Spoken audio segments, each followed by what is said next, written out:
عبداللہ بن مبارک فرماتے ہیں فرض حج کر لیا، نفل کرنے جا رہا تھا، 300 دینار پاس تھے، میں پہنچ گیا کوفے تک،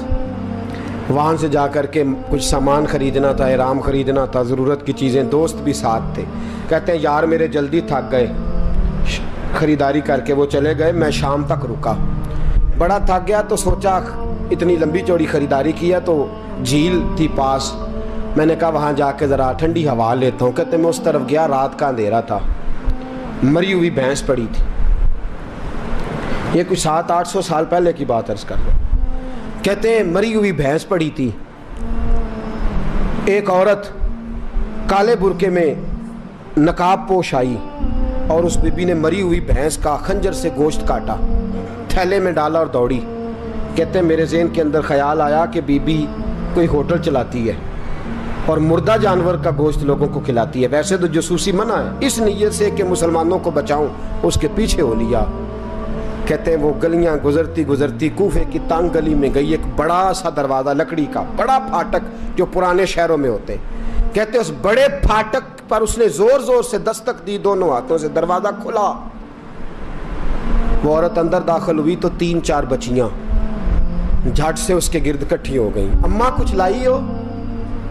تو رونے لگی، کہنے لگی میں کچھ نہیں لا سکی، کہنے لگی یہ مردہ جانور کا گوشت ہے، اور حضور نے فرمایا جب مرنے لگو تو مردار کھا کے بھی جان بچا لو، اب میں دیکھتی ہوں تم سے کھڑا نہیں ہوا جاتا، نہ کھاؤ گی تو گر پڑو گی، یہ مردہ ہی ہے پکا لو، کہتے ہیں اگلے لفظ اس عورت نے کہے تو میں باہر کھڑا چیخنے لگا، وہ کہنے لگی ہم سید زادیاں ہیں، صدقہ زکوٰۃ کھا نہیں سکتی،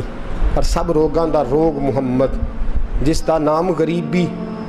کنڈ ولا کے لنگ جاندے، سب دوست یار قریبی سید ہیں، صدقہ زکوٰۃ یہ مردار کھا کے گزارا کرو، کہتے ہیں پھر اس عورت نے 4 بیٹیوں کو سینے سے لگایا، کہنے لگی تمہارا باپ زندہ ہوتا تو یہ دن نہ، سید بھی اور یتیم بھی اور مسکین بھی، پھر وہ روئیں، حضرت عبداللہ بن مبارک کہتے ہیں زور زور سے دروازے پہ دستک دی، بی بی باہر آئی، کون ہے؟ تو میں نے کہا میں عبداللہ بن مبارک ہوں، محدث ہوں، زمانہ مجھے جانتا ہے، میرے شاگردوں کی لسٹ بڑی لمبی ہے، کہنے لگی اچھا تو؟ کہنے لگا یہ 300 دینار ہیں، تو مہربانی کرے تو رکھ لے، چلے اپنا کام کریں ہم جانے ہمارا، کہتے میں نے زمین پہ گھٹنے ٹیک کے نا تو سید زادی کے آگے ہاتھ باندھ دیے، میں نے کہا میں نوکر ہوں تم اولاد ہو، میں خادم ہوں تم نسل ہو، مہربانی کرو، مہربانی میرے اوپر مہربانی، پیسے رکھ لو، کہتے ہیں میں نے وہ پیسے دیے، میں واپس لوٹا، یار کہنے لگے چل، میں نے کہا نہیں میں نے نہیں حج کرنا، کہنے لگے کوئی نیا پلاٹ لینے کا پروگرام بن گیا، کوئی نئی انویسٹمنٹ، لوگ تانے دیتے ہیں نا، پر جے کر یار دے نام دا ملے میڑا ان چولی پا لئیے پنجے سٹیے نا، جے کر یار دے نام دی ملے سولی چھوٹا چھوٹ لئیے پشانٹیے نا، کہتے ہیں میں نے کہا یار جیسے تمہاری مرضی سمجھ لو، یہ میرا راز ہے میں بتاتا نہیں، فرماتے ہیں لوگ حج کرنے چلے گئے، میں وطن آ گیا، 6 ماہ کے بعد قافلے لوٹے، جاگ کے سننا ذرا بات، میرے نبی نے فرمایا تو میرے امتی کی پریشانی دور کر، اللہ کامل حج کا ثواب دے گا، فرمایا میرے حبیب علیہ السلام کی امتی حضرت عبداللہ بن مبارک فرماتے میں آیا حج کر کے، حاجی آئے تو میں بڑی حسرت کے ساتھ، میں گھر میں روتا تھا، سوچتا تھا آج وہ مینا میں ہوں گے، آج وہ مزدلفہ عرفات میں ہوں گے، آج وہ لوگ جمرات کی رمی کر رہے ہوں گے، میں تڑپ کے سوچتا تھا آج در رسول کی حاضری دے رہے ہوں گے، کہتے میں روتا تھا، جب حاجی لوٹے 6 ماہ کے بعد تو حاضری دینے گیا، ملنے گیا، پہلا دروازہ کھولا حاجی صاحب نے، میں نے کہا مبارک ہو، کہتے ہیں میں نے مبارک دی ذرا سنیے گا، کہتے ہیں وہ حاجی مجھے ڈانٹنے لگے، کہنے لگے چھوڑ یار اتنا بڑا آدمی ہو کے تو غلط بات کرتا ہے، میں نے کہا کیا ہوا؟ کہنے لگے تو نے ہمیں کہا کہ جانا نہیں، اور پھر ہم مینا میں آوازیں دیتے رہے تو بات ہی نہیں سنتا تھا، ہم آوازیں دیتے رہے ان اللہ علی کل شیء قدیر، آوازیں دیتے تھے، سنتا نہیں تھا، کہتے ہیں میں حیران ہوں، یار میں تو گیا نہیں، کہنے لگے ہم 11 حاجی جھوٹ بولتے ہیں تو اکیلا سچ بولتا ہے، سب نے دیکھا ہے، کہتے ہیں میں پلٹ آیا،